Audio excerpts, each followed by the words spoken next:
इसकी shooting start हो चुकी है, क्या कहना चाहेंगे? सबसे पहले इन चैनल के देखने वाले जितने भी श्रोता हैं सबको पैर छू के प्रणाम कर रहा हूँ। बड़ा मज़ा आ रहा है कि सबसे बड़ी चीज़ है कि प्रयागराज जो जगह है वो आस्था का परिकाष्ठा है। कहीं ना कहीं यहाँ जिधर जाइए उधर आपको एक मंदिर मिलेगी। तो हमारे लिए बड़ा, हम जब भी निकलते हैं तो कम से कम 10 मंदिर सामने होती है और भगवान का दर्शन करते हुए निकलते हैं। और आशिकी को एक आस्था की जगह पे ही हमें बनाना था और हमने कोशिश भी की और आज वो संपूर्ण रूप से अच्छा हो भी रहा है। और हमारे पराग पाटिल जिसके डायरेक्टर हैं, अमरपाली दुबे जी हीरोइन है और हम हीरो हैं, और हमारे प्रदीप शर्मा जी जो हैं वो प्रोड्यूसर हैं। तो बड़ा मज़ा आ रहा है, सबका योगदान मिल रहा है और बड़ी खूबसूरत सिनेमा बन रही है। फिल्म में आम्रपाली दुबे को लिया गया, पहले 2 गाने उनके साथ आपके थे, एज ए लीड फिल्म में आप कर रहे हैं, तो क्या कहना चाहेंगे हम? देखिए, अमरपाली जी के साथ मेरा बहुत पहले सिनेमा हो गया होता। मुझे लगता है कि राजा बाबू सिनेमा जो बनी थी उसका हीरो पहले मैं ही था, लेकिन टाइमिंग उनकी मिली नहीं, उनका डेट हुआ नहीं। तब तक मेरी डेट कहीं लड़ गई तो मैं कहीं ना कहीं मैं बोला कि सर आप आगे कर लीजिएगा।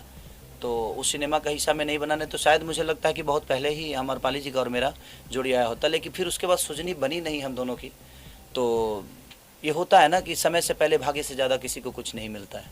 तो शायद अभी ही समय था आस्की के लिए और वो समय मिला अमरपाली जी का और चीज़ें हो रही है और बड़ा खूबसूरत सिनेमा बन रहा है, क्योंकि अमरपाली जी अद्भुत एक्ट्रेस हैं। और इनके साथ काम करने का एक सबसे बड़ा मज़ा ये है कि वन टेक चीज़ें होती है और बड़ा मज़ा आता है। और जब कोई परफॉर्मर आपके सामने होता है ना, तो खुद को इंसान 100% नहीं 110% देने की कोशिश करता है। तो सामने वाला जब 100 कर रहा है ना, तो कोशिश करता है आदमी 110% हम करें, तो वो मज़ा आता है। तो कुछ करने की इच्छा होती है और फिर वो चीज़ें बड़ी होने लगती है। हमारा डायरेक्टर अगर इतना सोचा है तो हम उसको अपने परफॉर्म से इतना बड़ा कर देते हैं चीज़ों को, तो वो बड़ा बेहतर होता है। तो अगर समझदार एक्टर आपके सामने खड़ा है तो ऑब्वियसली चीज़ें अच्छी होगी। पहले आपके साथ काजल राघवानी की चर्चा थी आस्की के लिए, लेकिन अभी नहीं, ऐसा तो कुछ नहीं था, कोई साइन ही नहीं हुआ था। सब चीज़ें अपने लेवल पे थी, क्योंकि हमारी कहानी फाइनल नहीं हुई थी और चीज़ें था तो शायद उनका भी कहीं सिनेमा था, उनका भी डेट का पंगा था और मेरा डेट इधर था उनका और उनके पास डेट शायद नहीं था। तो फिर हम लोगों ने अमरपाली जी को साइन किया, शायद हमारे प्रोड्यूसर का जो इच्छा था और डायरेक्टर का भी इच्छा था कि एक हमें जो करेक्टर है उसमें एक छोट जाति का करेक्टर है और उसमें फिट बैठना भी चाहिए। सिनेमा के हिसाब से करेक्टर होता है तो शायद चीज़ें वो लोगों को अच्छी लगती है और ये बेहतर सिनेमा होगा। आज की किस प्रकार की फिल्म है? देखिए, कहीं ना कहीं एक जातिवाद जो सबको घेर के रखा है और वो चीज़ें जब सिनेमा आएगी तो हम बताएंगे रंजन भी आपको, क्योंकि वो एक अलग लेवल का आस्की है। आस्की दीवानगी ऐसी है, मुझे लगता है कि ऐसी दीवानगी किसी आस्की में आपको नहीं मिली होगी। जो जितने भी हिंदी में आस्की बनी है उस सारे आशिकी से ऊपर ये सिनेमा है, क्योंकि प्यार का मतलब ये नहीं कि किसी लड़की के लिए हम जान दे दें और जान ले लें। प्यार का मतलब ये होता है कि एक समाज को भी आईना मिले और उस प्यार के बदौलत सिर्फ उसी को नहीं सबको सम्मान मिले। तो ये एक सिनेमा है कि समाज को भी एक सम्मान की तरफ ये सिनेमा लेकर जाएगा और एक अपने जिससे वो प्यार करता है उसको भी लेकर जाएगा। अच्छा खेसारी जी, एक बात बताइए कि भोजपुरी फिल्मों के इस दौर में 20 साल, तकरीबन 20 साल हो गए, लेकिन वो आज तक स्थापित नहीं हो पाया। जैसे साउथ की इंडस्ट्री स्थापित है, बंगाल की इंडस्ट्री स्थापित है, आज मराठी फिल्मों की स्थापित हो गई। तो क्या कारण है कि हम लोगों की इंडस्ट्री स्थापित नहीं हो पा रही है? सबसे बड़ी चीज़ जानते हैं क्या है? उसमें कोई दोषी नहीं है और सब दोषी हैं। हमारे कहने का मतलब कि हमारी संख्या तो ज़्यादा है बट हम रिस्क लेना नहीं चाहते। हमारे पास मल्टीप्लेक्स नहीं है, हमारे सिनेमा को बढ़ावा नहीं मिलता है। दूसरी चीज़ कि हम अच्छी कहानियों पे काम नहीं करते। ऐसा नहीं है रंजन भैया, आप देखिएगा हमारी कई सारी मूवियाँ आई है, मेहंदी लगा के रखना, संघर्ष, आपके बागी, मैंने बहुत ऐसी सारी चीज़, साजिद चले ससुराल, जान तेरे नाम, मैंने लहू के 2 रंग से लेकर मैंने जितनी भी कई सारी फिल्में, कुल्ली। तो जब कहानी पे काम होती है तो हमारी ऑडियंस हमें वो मोहब्बत देती है, बट हमें सिर्फ काम ही करना है, हमें कहानी पे वर्क नहीं करना है तो फिर कोई मतलब नहीं है। हमारा एक जगह जो है वो मुझे लगता है कि साउथ से भी ऊपर होनी चाहिए, लेकिन आज इंडस्ट्री साउथ ऊपर इसलिए है क्योंकि वो 100 करोड़ लगाना जानते हैं। तो जब वो 100 करोड़ लगाना जानेंगे तो शायद वो 150 करोड़ कमाना भी जानते हैं। तो जब हम लगाएंगे ही नहीं तो हम कमाएंगे क्या? और हमारे यहाँ 15 दिन में जब कहानी बन जाएगी तो सर कहाँ से वो अच्छी बन पाएगी? उसके लिए 15 महीना लगाना पड़ेगा आपको कहानी पे, आपको मैं कहीं ना कहीं गाने पे। यहाँ तो सिर्फ हीरो का डेट मिला, भाई कुछ भी कर देना है, तो वो चीज़ें होगी तो सब शायद मुझे लगता है कि सबके लिए नुकसानदायक है। तो मैं आज की डेट में खुद ही कोशिश करता हूँ, खुद ही सोचता भी हूँ, और कहीं ना कहीं हमारी सोच कामयाब भी होती है। तो मुझे लगता है कि सोचने की ज़रूरत है, और हर डायरेक्टर को सोचने की ज़रूरत है कि अगर वो कहानी अच्छा लिखेगा, कहानी कुछ नई ताज़ा होगी, उससे समाज को अगर कुछ मिलेगा तो शायद हमारी भी कहानी, हमारी भी सिनेमा बड़े लेवल तक पहुंचेगी। और मैं इसमें नेताओं को भी दोष नहीं दे, इसलिए नहीं दे सकता कि अगर आप उस लेवल के सिनेमा बनाएंगे, जैसे कि मेरी मेहदी 3 अभी रिलीज हुई तो कई मल्टीप्लेक्स में लगी और बड़े अच्छे रिस्पॉन्स रहे उसके।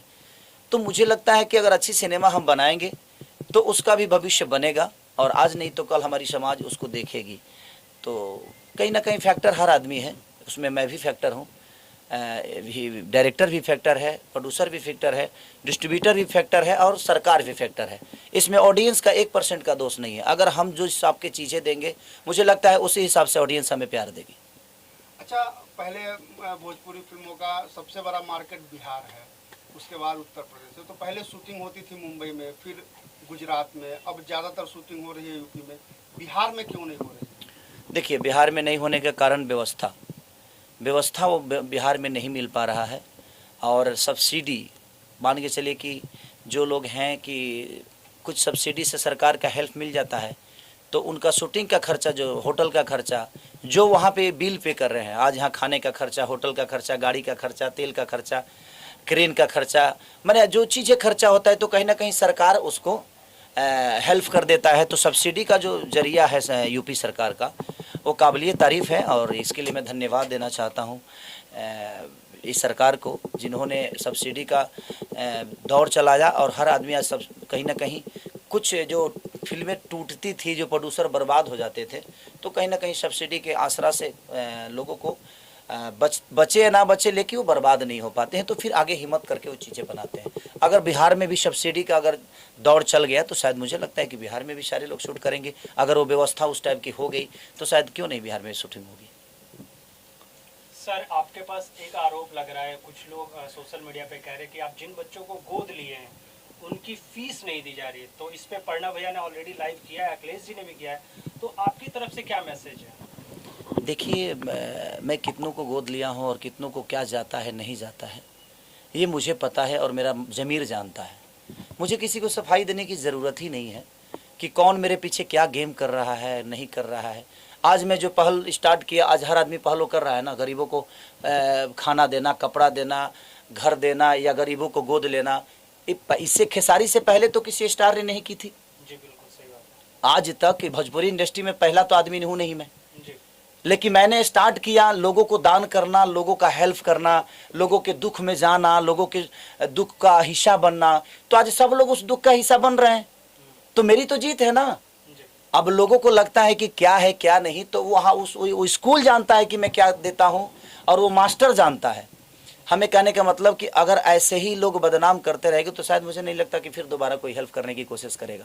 मैं उन परिजनों से भी कहूँगा कि अगर किसी को लगता है, ये बताइए, आज उस लड़कों को मैंने सहारा दिया तभी तो ये विवाद हुआ।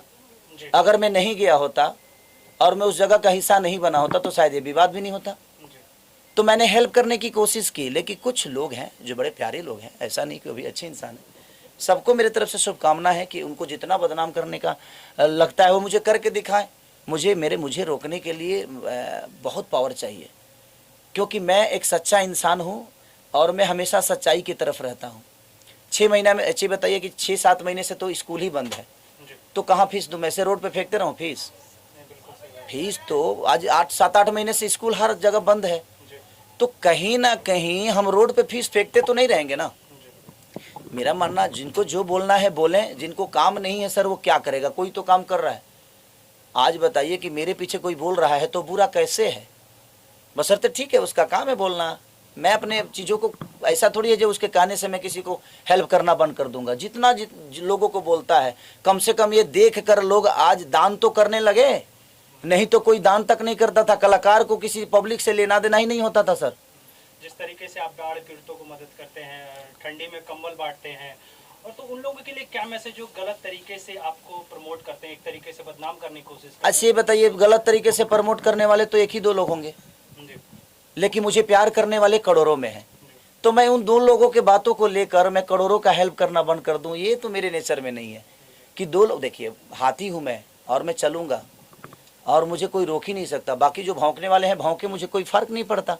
इसलिए फर्क नहीं पड़ता क्योंकि मैं उनके लिए सोचता ही नहीं। मैं सोचता उनके लिए हूँ जिन्होंने मुझे मोहब्बत देकर यहाँ तक बढ़ाया है। तो मैं चंद चीज़ों के लिए, जो मेरे बारे में क्या बोल रहा है, मैं तो सर न्यूज ही नहीं देखता, मैं फेसबुक तक नहीं चलाता। कुछ लोगों ने मेरा नंबर वायरल कर दिया, तो मैं नंबर ही दूसरे मोबाइल में डाल के उस मोबाइल को बंद कर दिया। दूसरा नंबर से आज सबके वहाँ जिसका नंबर सेव है मेरे पास आता है जाता है, जिससे मुझे बात करनी है वो मुझे पता है, किससे मुझे बात करनी है। तो जितना नंबर वायरल करना है भाई तुम लोग कर दो, मुझे कोई फर्क ही नहीं पड़ता। मैं अपने काम में इतना बिजी होता हूँ कि 24 घंटा मोबाइल लेके तो बैठता नहीं हूँ, और मेरा काम देखने वाला कोई और है। तो जिनको ज़रूरत है खेसारी की वो अपने आप संपर्क वहाँ करेंगे। सोनू जी हैं, विवेक जी हैं, तो सारे लोगों से मिल के काम तो हमारा हो ही रहा है। किसी के नंबर वायरल करने से मेरा काम बंद थोड़ी होने वाला है, और मैं परेशान थोड़ी होने वाला हूँ, नहीं होने वाला हूँ। इसलिए नहीं होने वाला हूँ कि मैं 1 2 3 4 5 लोगों के बोलने से मेरी जीवन तो नहीं चलती है। मुझे मोहब्बत देने वाले करोड़ों में हैं, 5 लोग भौंकने वाले हैं, तो उससे क्या फ़र्क पड़ता है? भौंकने दीजिए, कौन मेरे बारे में क्या बोलता है मुझे फ़र्क ही नहीं पड़ता। क्योंकि मैं अब छोटी छोटी चीज़ों पर फ़र्क डालना शुरू करूँगा, तो मेरा पोजीशन अब वो नहीं है कि मैं छोटी छोटी बातों को लेकर किसी से लड़ जाऊं, किसी से झगड़ जाऊं। और मैं हेल्प जो करने वाली चीज़ें हैं, मैं किसको क्या देता हूं नहीं देता हूं, ये मेरा ज़मीर जानता है और मैं जानता हूं, मेरे अपने जो लोग हैं वो जानते हैं। और इनके कहने से, किसी के कहने से मेरे ज़मीर को कोई असर नहीं पड़ने वाला है। जितना बदनाम करना है कोई कर दे। सब सीता इतनी बड़ी, हमारी रामायण की सबसे बड़ी अनमोल रतन न सीता थी, उन पे भी आचरण लगाने वाले लगाए ना, ऐसा तो नहीं। तो जब भगवान को किसी ने नहीं छोड़ा, भगवान को भी दोषी बना दिया, तो हम तो इंसान हैं। और ऐसे क्षुद्र लोग आएंगे आपके जीवन में, ऐसा नहीं है कि नहीं आएंगे। ऐसे भौंकने वाले हजारों आपके आएंगे, लेकिन आपका रास्ता कुछ अलग है। आप अपने रास्तों के मत छोड़िए, इनको भौंकने दीजिए। जितना भौंकना है ये भौंकेंगे, शांत हो जाएंगे। मैं इसलिए नहीं बोल रहा हूँ कि मैं सीधा आदमी हूँ।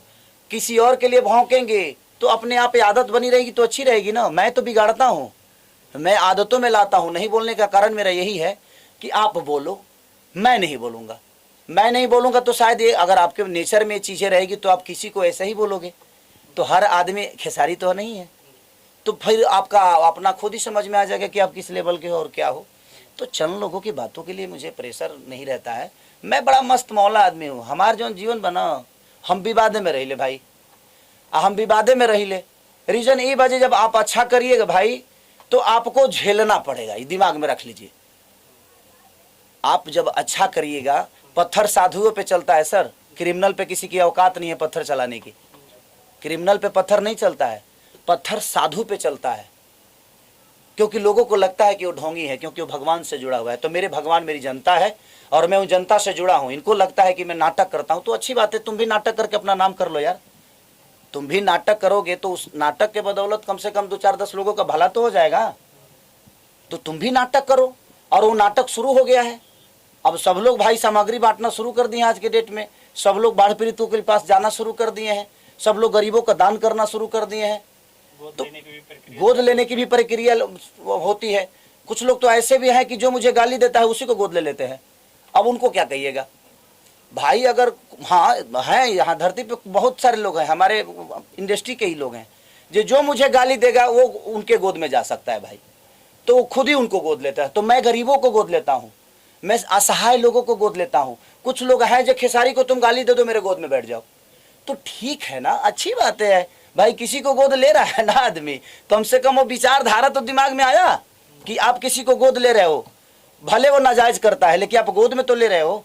तो यहाँ पत्थर साधु पे ही चलता है, कोई क्रिमिनल पे नहीं चलता है। तो अच्छा बात है ना कि मैं उस विचारधारा में हूँ। कम से कम सर कुछ तो कर रहा है वो मेरे लिए, अपना काम छोड़ के।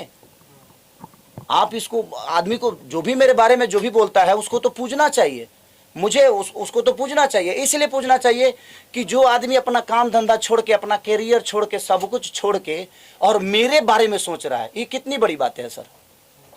तो ये दुनिया है और ये दुनिया बोलेगी, और दुनिया, पूरी दुनिया नहीं बोलेगी। कुछ लोग हैं जो अच्छे इंसान हैं, इन दुनिया से सबसे अलग हैं वो, उनके विचारधारा में मैं नहीं आता, तो शायद वो मेरे बारे में जो भी बोलना है बोलेंगे, अच्छी बात है, कहाँ बुरा है। मैं किसी की बातों को बुरा मानता ही नहीं, सबको समय बता देता है सर, ये बताने की मुझे ज़रूरत नहीं है। आज नहीं तो कल वो समय आएगा ये भी कि मुझे लगता है कि हाँ वो समय ज़रूर आएगा जब वो उस जगह पे खेसारी नहीं कोई और होगा, और वो विधि जो मेरे साथ हो रही है वही विधि उसके साथ होगी, तो शायद वो खेसारी बन के नहीं कुछ और बन के उनका हिसाब करेगा। इसीलिए मैं चुप रहता हूँ कि भाई ये आदतें अपने दिमाग में रखो, आज नहीं तो कल फिर किसी के लिए तुम बोलोगे और वही चीज़ें तुम्हारे साथ होगी। अच्छा भैया, होली आवे वाला बा, कोई ऐसा यादगार चीज, कोई भौजी वाला कहानी? भौजी वाला कहानी, हमारे एक बार पैंट खुल गई रहे बाबू।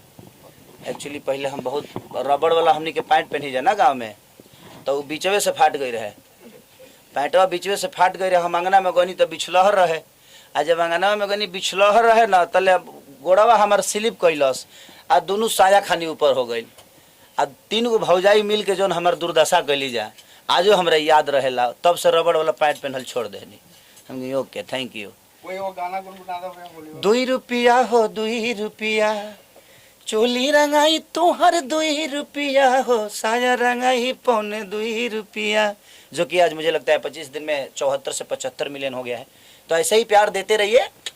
मुझे किसी के फर्क नहीं भाई, जितने लोगों को गाली देना है खूब शौक से दो। आई एम हैप्पी, इसलिए हैप्पी हूँ कि मुझे फर्क ही नहीं पड़ रहा है आजकल। इधर 1 महीने से तो मैं इतना एंजॉय कर रहा हूँ ना, खूब मजा आ रहा है मुझे। इसलिए मजा आ रहा है कि यार इतने सारे लोग प्यार करते हैं मुझे। सर आपके बारे में जो कोई सोचता है वही बड़ी बात है, उसको अन्यथा अगर आप गाली ले लोगे, गाली समझ लोगे, तो मुझे लगता है कि वो आपके लिए दुश्मन हो जाएगा। उसको गाली मत समझो, उसको प्यार समझ लो, तो वो भी अच्छा लगने लगेगा। तो हमारे नेचर, हमारे सोच जो होते हैं वो हमारे विचारधारा से मिलते हैं, और मैं ऐसा ही सोचता हूँ। किसको गाली देना है भाई, दो, अपना बना लो, कोई दिक्कत नहीं है, मुझे कोई फर्क नहीं है। तो लव यू ऑल। इस चैनल के देखने वाले जितने भी लोग हैं सबको प्रणाम, और ऐसे ही होली की ढेर सारी शुभकामनाएं। इस चैनल के जितने भी लोग हैं आप सब्सक्राइब करिए, प्यार दीजिए। और अभी मेरा ब्रेक हो गया है, अभी मैं खाना खाने जाऊंगा, इसलिए ऐसे ही होली की ढेर सारी शुभकामनाएं आप सबको। जय हिंद, जय भारत, जय मां सरस्वती, जय भोजपुरी।